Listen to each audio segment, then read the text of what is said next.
Olá, gente. Boa tarde, boa noite, bom dia. Enfim, fique bem à vontade na família IPM. Meu nome é Laudi Júnior, sou professor de língua portuguesa e a minha missão é aprovar você em qualquer concurso que você tenha o desejo de realizar. Bom, sou formado em letras pela Universidade Federal de Alagoas, aqui do nosso estado, e estou bacharelando Direito na FACIMA e também curso no Direito na UFAL. Mas o meu objetivo por hora é tentar exaurir toda a problemática voltada para o mundo linguístico, tá? De imediato, é interessante que nós entendamos o que é gramática. O nosso mercado está recheado de gramáticos, de professores de língua portuguesa, mas como ter um posicionamento acertado? Como saber, de fato, diferenciar gramática e interpretação? Sobre essa proposta, eu apresento para vocês uma pequena diferença do que vem a ser gramática e do que vem a ser interpretação. A gramática é um conjunto de regras que se preocupa em normatizar meios. Por exemplo, quando você estudar acentuação, concordância, estrutura e formação das palavras e por aí vai, você está estudando gramática sobre a ótica de normatividade. Tranquilo? Beleza. Já quando eu me refiro à interpretação, eu já estou trabalhando em cima de elementos implícitos e explícitos. Diante disso, eu tenho que saber os gêneros textuais, a tipologia textual, tenho que saber o que é inferência, tenho que saber o que é compreensão, interpretação e outros elementos acessórios. Então, temos que ter essa preocupação porque há uma grande mistura no senso comum sobre quando eu estou diante de uma gramática e quando estou diante da interpretação. Pensando nisso, as bancas de concurso público, sobretudo a CESP, SEBRASP e outras, como o COPEV, Carlos Chagas, eles não trabalham mais de forma isolada o assunto. Eles misturam os assuntos. Por exemplo, quer um exemplo? Vamos lá. Quando você pega uma questão que diz assim, o autor quis dizer tal coisa, mas a gramática violou tal assunto. Ele envolve duas partes dentro de uma mesma questão. Ele, por hora, quer saber se você sabe interpretar e se você sabe também um pouco de gramática. Tranquilo? Mas não se preocupe, na aula de hoje eu trouxe essa proposta para a gente tentar diluir e não ter dificuldades. Tranquilo? Vamos à aula? Me acompanhe. Bom, somos o curso IPM, estamos preparadíssimos para concurso público, sou professor de gramática e interpretação, e na aula de hoje eu vou falar sobre elementos implícitos e explícitos. Quais são esses elementos? O que é isso? Vamos começar? Tranquilo. De imediato, vamos tentar entender o que é um texto. Bom, todavia, alguns professores têm a honra de estar o nome deles, como o professor Savioli, o professor Fiorin, o professor Fernando Pestana e uma gama de professores, eles tentam nos explicar um pouco o que é um texto. Mas o que é um texto? De imediato, parece muito óbvio dizer que textos são um conjunto de frases, orações, algo do gênero. Mas não é bem assim. O texto, ele pode ser representado de forma verbal ou não verbal. O texto pode ser visual, o texto pode ser apenas uma cor, porque texto é quando existem palavras, detalhe, palavra não é necessariamente escrita, tá bom? Palavras pode ser desenho, parece ironia. É uma maneira de representar o que eu quero dizer. Então, o texto ele pode vir representado por palavras ou imagens ou sinais, tá? E ele passa a mensagem. Então, a ideia do texto é que tenha começo, meio e fim. Do contrário, eu vou ter uma mutual de palavras e vou ter uma série de defeitos linguísticos. Por exemplo, vão surgir, quando o texto não é bem escrito, bem redigido, bem falado, vão surgir ambiguidades, vão surgir cacofonia, vão surgir duplo sentido e, consequentemente, o seu texto não irá prosperar de maneira que o outro não vai conseguir entender o que você quer dizer. Recomendo seriamente que vocês se preocupem em entender o contexto. Gente, cuidado. Não caia nessa de ler apenas uma linha e dizer que entendeu o texto. Eu preciso do todo para entender o que eu quero dizer. Por exemplo, nesse nosso slide 1, tem lá uma tira muito boa do H. Detalhe. Professor, eu tenho que saber o que é tira, o que é charge, o que é cartoon? Tem que saber. Os concursos públicos, sobretudo como eu já disse, elaborado pelas bancas de renome, eles cobram muito charges e tiras, porque volta e meia ele trabalha o repertório linguístico e explora questões diretamente associadas àquele assunto. Olha só, aqui diz assim, o que é um texto? Como eu já disse a vocês, textos não é amontoar, texto é organizar. Eu trouxe duas propostas e nós vamos tentar entender se isso de fato é um texto ou é apenas um amontoado. Na primeira tira, ou na única tira, eu tenho aqui H e Elga. Tenho que saber os personagens? É preciso. Quando eu for interpretar, eu tenho que saber quem são os personagens para poder entender melhor a minha formação. Então, eu tenho H e Elga. Então, Elga pergunta, café? Veja que o balão é balão fala. É outra coisa, tem que saber os tipos de balões. Na fala, Elga pergunta se ele quer café. Aí você despreza o que está escrito e analisa o que está desenhado. Ela está perguntando se ele quer café. Ela não quer saber o conteúdo do produto. E ele fala, sim, acho que é. Então, veja, eu tenho duplo sentido. Ela perguntou se ele queria café, mas ele entendeu que não era um oferecimento do produto. Mas ele achou que ela queria constatar se aquilo, de fato, era café. O que nós temos aqui? Um duplo sentido. Fala uma coisa, o outro entende outra coisa. Professor, posso afirmar que isso é um texto? Não, não pode. Por que não pode? Porque alguém falou uma coisa e um outro alguém entendeu outra coisa. O texto, para ser claro, conciso, coerente e objetivo, eu tenho que falar e o outro tem que entender de imediato. Tranquilo?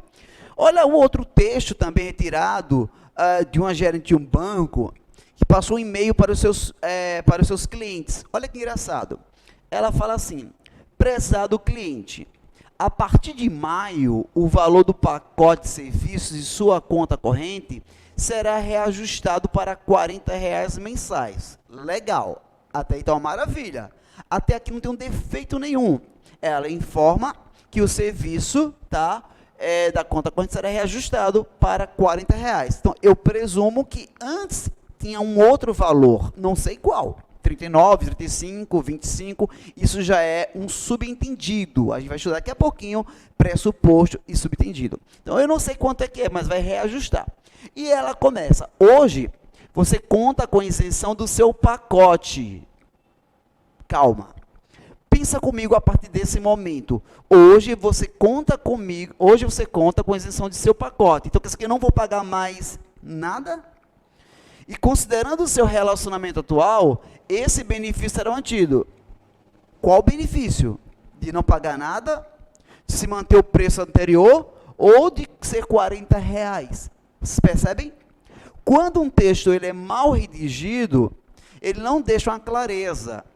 Pelo contrário, ele gerou uma obscuridade. Gente, é preciso eu ter consciência que texto precisa de entendimento, precisa de um todo. Note que neste texto 2 não há diretamente uma clareza. Ela até inicia corretamente, correta? Concorda comigo? Mas aí ela começa a se perder nas múltiplas informações. Queridos, isso posso considerar como texto? Não, não pode. Mas, professor, mas tem início, tem meio e supostamente tem um fim. É verdade, mas o meu início, o meu meio e o meu fim, eles têm que serem coerentes. Se não houver coerência entre eles, uma intercalação, uma conexão, não se pode falar que o texto ele foi bem produzido e, consequentemente, não é um texto próspero. Para ser próspero, ele precisa ter caminho, entendimento e, sobretudo, clareza. Tranquilo? Alguma dúvida? Posso passar esse slide? Então, me acompanha. Professor, antes de passar os slides. Professor, quando o senhor diz que eu sou obrigado a saber tira, o que o senhor quer dizer com isso? Eu quero dizer para você que você tem que saber um pouco de conhecimento histórico. E é sobre isso que vamos falar daqui a pouquinho. Assim sendo, vamos lá aqui para o tópico 2. Antes de entrar no mérito, faço uma pergunta. O que é um texto? Foi o que eu acabei de falar. Para muitos, texto é só escrever. Escrever, escrever e escrever. Se vocês prestarem bem atenção, o grande erro de redação de vestibulares, de concurso público, não é o aluno não saber escrever. Ele até sabe produzir. O grande erro em concurso público é que os alunos não conseguem manter-se coerentes, não conseguem seguir um raciocínio lógico. Como é que eu adquiro este raciocínio lógico? O raciocínio lógico, ele se forma a partir do momento que eu estou estimulando o meu cérebro a fazer conexões com os termos anteriores e posteriores. Isso, levemente no texto, na superficialidade do texto, apresenta-se através de elementos catafóricos e anafóricos, que nós chamamos de elementos endofóricos. Estes elementos, eles são suficientes e necessários para retomar ideias anteriores ou para fazer citação futura. Note, gente, pelo amor de Deus, que um texto não é apenas escrever. Ele tem que ter sentido e unidade ou harmonia internalizada. Veja só o que diz o professor. Segundo Platão e Fiorin, são os professores renomadíssimos no Brasil, tá? Recomendo que leia a obra desses maravilhosos professores. Segundo Platão e Fiorin, não é amontoando os ingredientes que se preparam a receita. Olha que analogia bacana que ele faz. Imagina que sua mãe, sua esposa, ou você, queira fazer um bolo. Você sabe que o bolo leva massa, farinha, ovos, manteiga, mas se para fazer um bolo precisa desses ingredientes, e aí você poderia usar a tal da ignorância. Se tudo vai para dentro, então você comeria o ovo puro, colocaria, sei lá, a farinha, colocaria para dentro de você antes de misturá-los. Mas veja que eu preciso misturá-los para chegar a um ponto X. Esse ponto X, para o texto, é a formação do meu diálogo. Ele vai estar pronto do momento que eu organizo a ideia. E olha que bacana que ele falou aqui. Ele diz assim, ó, assim também não é superpondo, olha lá, não é superpondo frases que se constroem um texto. Ah, professor, eu achei na internet a palavra bonita, vou colocar. Palavra bonita nem sempre é bem-vinda, porque às vezes destrói a estrutura anterior.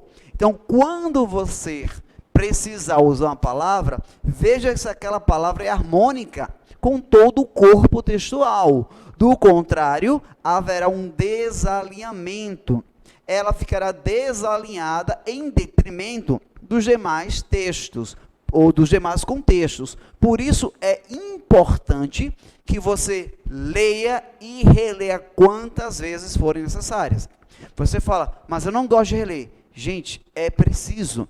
A releitura é necessário até pegar a prática de maneira que você começa a ler facilmente. Aí você pode perguntar, o que o senhor recomenda para que eu pegue o macete e aprenda de vez? Bom, eu recomendo que você comece respondendo provas de concursos anteriores e lendo obras e respondendo as questões várias vezes. Dica, não responda e não se contenha só com o que é certo. Tente descobrir o porquê está errado. Muitas vezes essas bancas, elas trazem para a gente aquilo que é ipsi literis, expressão do latim, quer dizer, tal qual. Mas nem sempre essas bancas, elas empregam a literalidade. Às vezes altera a ordem, tá? Às vezes eles fazem isso de propósito para confundir você num concurso. Até porque a ideia do concurso público não é aprovar, é reprovar mesmo, e apenas os melhores são aprovados. Conto com você e sei que você vai dar conta do recado. Aqui diz assim, um texto nunca é um emaranhado de frases. Não adianta colocar frases, orações subordinadas, coordenadas, se forem desconexas. E ele diz, um texto é um conjunto de frases, olha só, de frases que dialogam entre si. Olha que delícia! O que é um texto? Conjunto de frases que dialogam entre si. Se você não sabe o que ele quer dizer, ele está falando assim, olha, um texto tem que ter começo, o começo tem que se relacionar com o meio e o meio com o fim, e o fim tem que retomar o começo. Há todo um encadeamento e eles são unânimes nessas ideias. E eles aqui dialogam entre si. Então, eu não posso colocar de forma isolada e dizer que aquilo está correto. Eu preciso analisar o contexto e fazer todo o encadeamento linguístico para que o meu texto tenha sentido. E você me fala, professor, também ocorre sem tira? Tiras, cores. Vamos aqui olhar as cores para você entender melhor. Quando você, teoricamente, em aula de educação de trânsito, você sabe basicamente para que serve os sinais de trânsito, né? O sinal de trânsito é uma maneira, digamos, impositora do Estado para você aprender a ser educado. Mas as cores também representam algo, não representa? Quando o sinal fica na cor vermelha, o que é que você faz? Você para. Mas não tem ninguém mandando você parar. Mas você para. Eu sou obrigado a parar? Bom, obrigado ninguém não é não, né? Mas aguarde a multa. Mas se você for educado, você vai parar no sinal vermelho, porque vermelho significa pare. Essa interpretação, ela é universal? Resposta, sim. Claro que é universal. Então, eu posso afirmar que o sinal de trânsito é um texto?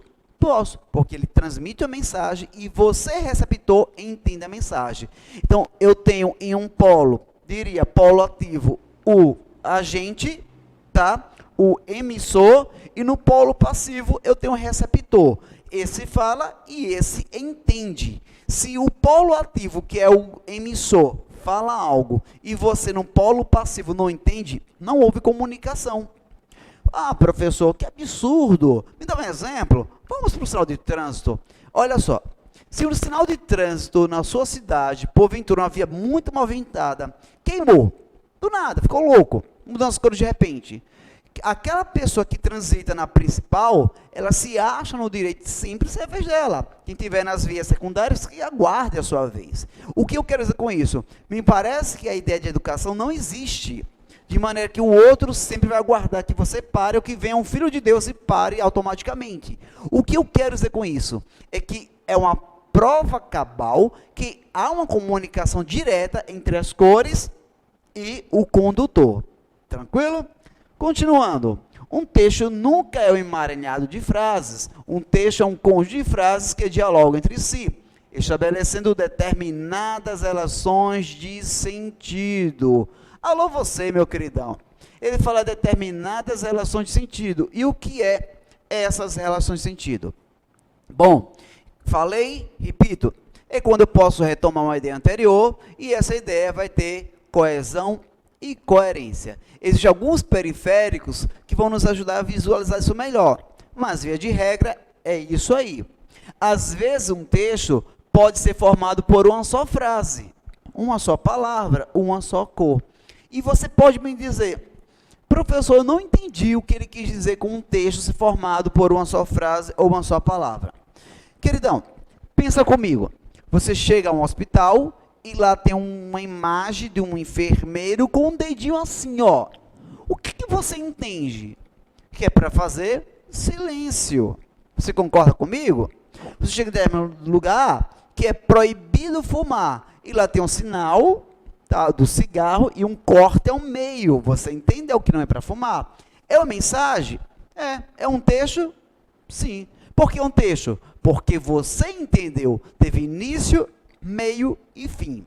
Tranquilo? Então, um texto não tem nada a ver com o tamanho que ele é produzido, um texto tem a ver com a ideia de compreensão. Se o outro consegue compreender o que eu estou falando, perfeito, ideal, alcançou o alvo. É isso que eu estou falando para você. Tranquilo? Então, vamos lá.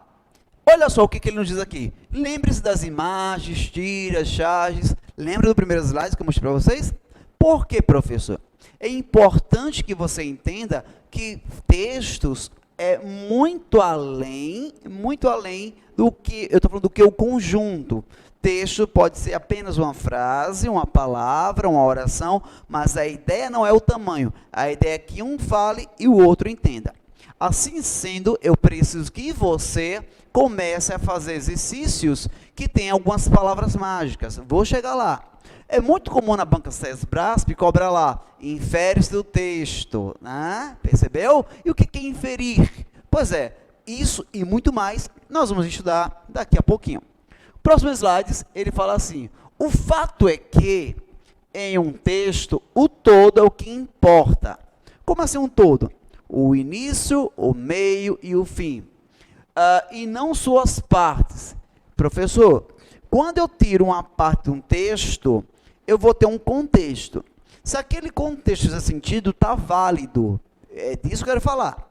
Agora, se você tira um trecho e aquele trecho ele não tem nada a ver com onde você quer utilizá-lo, você está criando um pretexto para justificar um erro seu, tá? Uma interpretação equivocada. Você pode me dizer, não entendi. Olha só, vamos aqui para o mundo cristão, que é um mundo muito maravilhoso, né? Para explicar com um belo exemplo. Hoje no Brasil, a Constituição assegura que nós somos um Estado laico. Logo, a sua fé ela é protegida por uma garantia constitucional. Assim sendo, as igrejas gozam de algumas prerrogativas, de algumas imunidades. Não há, no Brasil, proibição de criação de nenhuma instituição religiosa. E alguém lendo a Bíblia, o fulano tal, leu que Jesus chorou. E ele constrói uma igreja chamada Igreja Choro de Cristo. Ele pode fazer isso? Olha, com base nas nossas leis, pode. Igreja Evangélica Choro de Cristo. O outro pode ler lá e viu a besta fera do Apocalipse. Colocou Igreja Besta Fera do Apocalipse. Você fala, gente, pode criar assim. Só que veja, eu estou tirando uma palavra e criando uma instituição, tá, onde eu desviei basicamente o contexto daquelas palavras. E é disso que eu quero falar para vocês. As palavras, elas precisam ser retiradas do texto maior, mas terem sentido. Do contrário, elas são palavras viciadas, tá bom? Olha o que ele fala aqui, o todo é o que importa, e não suas partes, pois frases soltas podem gerar interpretações equivocadas. E é exatamente isso. E a pergunta que você pode me fazer é, peraí, chegamos em interpretação, mas o que é interpretação? O que é uma interpretação equivocada? Você pode se perguntar, será que interpretação equivocada é quando eu não entendo nada? Não. Se você não entendeu nada, você nem interpretou. Interpretação equivocada é quando você entende parcialmente a coisa. Você entendeu, só que parcialmente. E a outra parte que você não entendeu é onde vem o equívoco. Você começa a desviar a finalidade daquela interpretação. Essa interpretação equivocada, ela pode ser intencional ou não intencional. Hoje no Brasil, infelizmente, vivemos uma guerra, digamos, uma guerra náutica, no sentido de internet, dos mares abertos. Por quê? Vivemos um mundo de fake news. Então, os fake news, eles se apropriam com muita categoria dessas interpretações. Põe fala de quem não falou, muda o corpo de quem estava em uma posição para manipular. Sobretudo no campo político. Isso é muito comum, infelizmente, no Brasil. Então, o que eu quero... No mundo, na verdade. O que eu quero dizer com isso, gente? Eu quero dizer que essas interpretações, elas são lançadas para os seguidores com o fim de mudar algo ou de deturpar, tá? Ou ele quer deturpar algo, ou ele quer ferir a imagem do outro, ou simplesmente quer manipular. Geralmente, essas interpretações, elas surgem no juízo comum. Pois bem, é exatamente isso. Então, vamos lá. Mas o que é uma interpretação equivocada? Juízo de valor baseado no senso comum. Há uma tendência natural das pessoas que não têm uma capacidade cognitiva desenvolvida normalmente de acreditar em qualquer vento de notícia. O que é que acontece? Qualquer pessoa que acredita no que o outro diz e não vai procurar a fonte, não confere, infelizmente padece no senso comum. Esse juízo de valor é um juízo desprovido de tecnicismo, o que não dá muita credibilidade para quem fala e nem quem ouve. Vamos lá, vamos entender comigo aqui. Eu digo assim, vou criar uma situação, tá, que foi real, tudo bem? Assim você entende melhor. Imagina que um jogador tal saiu com com uma mulher qualquer. E aí alguém fotografa, registra e começa a postar nas redes sociais. Até então, ele não sabe quem é aquela mulher, mas ele joga na internet. E as pessoas começam a dizer que é amante, começam a dizer que é namorada, que que brigou, que não brigou, e às vezes não tem nada a ver uma coisa com a outra. Por quê? Porque eu estou dando uma interpretação equivocada, mas com a intenção. Nesse caso, o que tirou a foto, fez o registro, tem intenção de ganhar Ibope, tem intenção de fazer uma promoção e por aí vai. Beleza? Então, tenha muito cuidado com o juízo de valor. Vou dar um exemplo mais preciso agora sobre o Nordeste. Quem é do Nordeste sabe, quem mora com a avó, com o vô. Eu, quando era criança, quando tinha alguma dor de barriga, alguma coisa assim do gênero, eu não tomava remédio. Minha avó dizia assim, vai ali frontal e arranca capim santo. Pega ali chá de tal coisa. Por quê, professor? Porque essas pessoas mais velhas acreditam, tá, no que foi passado pelos pais dele, os avós dele. Então, há toda uma tradição cultural baseada no juízo de valor, tá? Que é do senso comum, nesse caso, estou falando agora, que é desprovido do conhecimento técnico e não é atestado pela academia, né, pelo entendimento, e não é comprovado.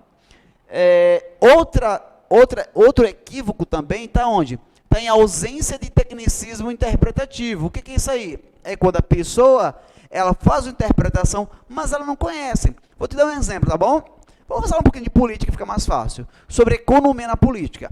Se o jornal começa a entrevistar as pessoas, pode observar. Ele primeiro procura as pessoas de senso comum. Por quê? Que vão dar opinião desprovida de um conhecimento técnico. A gasolina foi para R$5, o que, você acha? Eu acho um absurdo, está mais caro o combustível, isso é um roubo, tal. Mas quando ele vai fazer uma entrevista, que ele procura um economista, você percebe que o economista jamais diria uma coisa dessa. Por quê? Porque ele vai tentar fazer o apontamento de uma crise para gerenciar e mostrar um problema, como se fosse o que pode ocorrer lá na frente. Eu estou diante de quem? De alguém que tem um conhecimento técnico e sabe o que está falando. Então, a diferença é essa. O juízo comum, o senso comum, ele se baseia no achismo. O conhecimento técnico é aquele que sabe o que está falando e tem autoridade no assunto. Tranquilo? Então, eu aguardo vocês no próximo encontro para a gente falar um pouquinho mais sobre o que é interpretação e como vai funcionar. Falou? Grande abraço, fica com Deus.